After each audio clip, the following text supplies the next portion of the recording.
Kenapa jadi baik? Malam-malam, Sila keluar dari pesta dan melihat sekeliling di mana situasi sedang hujan deras, bercampur petir yang menyambar. Nyambar?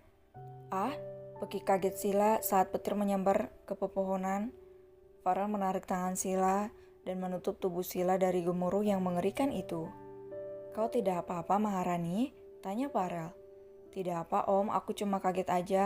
Kenapa cuaca jadi seperti ini? Sepertinya ramalan cuaca tidak ada bilang bakal hujan petir seperti sekarang, kata Sila sedikit berteriak. Farel melihat tenggorokan Sila, jangan berbicara terlalu keras, bisik Farel di telinga Sila dengan jarak sangat dekat. Sila mengangguk-angguk, memeluk Farel sambil menyeludupkan wajahnya di belakang dada bidang Farel.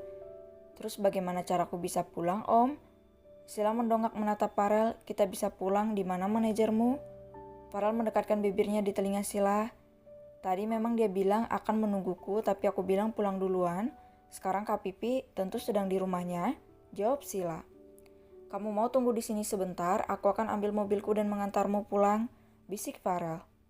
Sila mengangguk-angguk, Sila berpikir Farel baik padanya karena takut Sila terluka, dan Jessie tentu marah besar.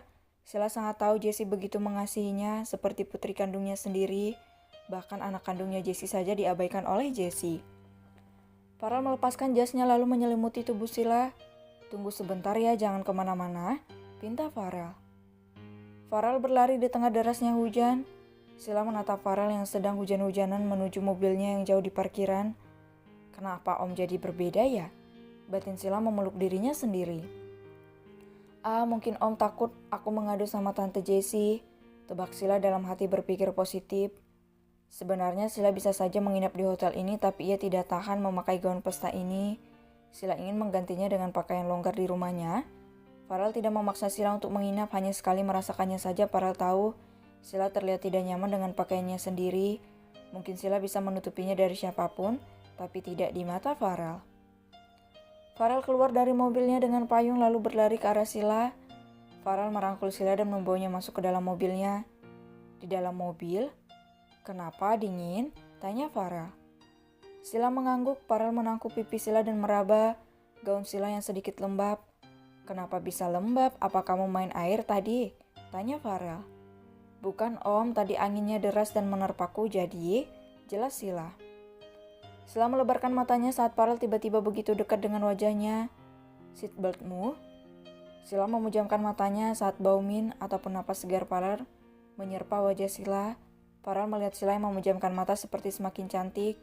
Ingin sekali Farel mencium bibir Sila. Farel menggeleng kepalanya lalu kembali ke tempat duduknya. Tenang Rel, tenang. Jangan terlalu terburu-buru. Sila bisa saja kaget dan menjauhimu. Batin Farel menenangkan diri. Macet Om, kata Sila dengan gemetar. Farel melihat ke arah Sila lalu memegang pipi Sila yang terasa dingin. Sementara jalanan sangat macet. Maaf Sila, kita tidak bisa jalan kecil. Anginnya terlalu deras, aku takut kita terjebak reruntuhan pohon, ucap Farel dengan nada merasa bersalah. Kapan kita keluar dari jalan ini, Om? Pasti ada kecelakaan di depan sana, tanya Sila. Farel mengedarkan pandangannya dan ia melihat toko baju cukup jauh dari mobilnya sekarang. Aku keluar sebentar, sepertinya memang ada masalah di depan sana, dan mobil tidak akan bergerak, jangan keluar ya. Sila mengangguk-angguk, sekali lagi Sila melihat Farel keluar dari mobil, tanpa membawa payung padahal di sini ada payung.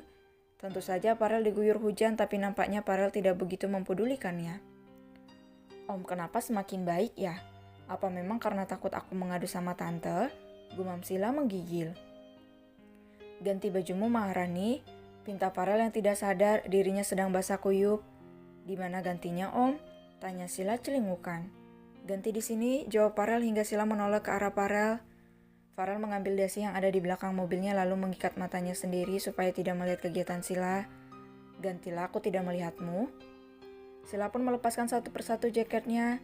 Tapi sleting belakangku bagaimana Om? Aku tidak bisa membantumu karena aku tidak melihatmu, jawab Farel.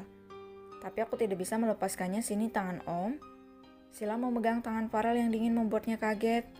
Tangan Om dingin sekali. Aku beli baju untukku juga, nanti aku akan berganti.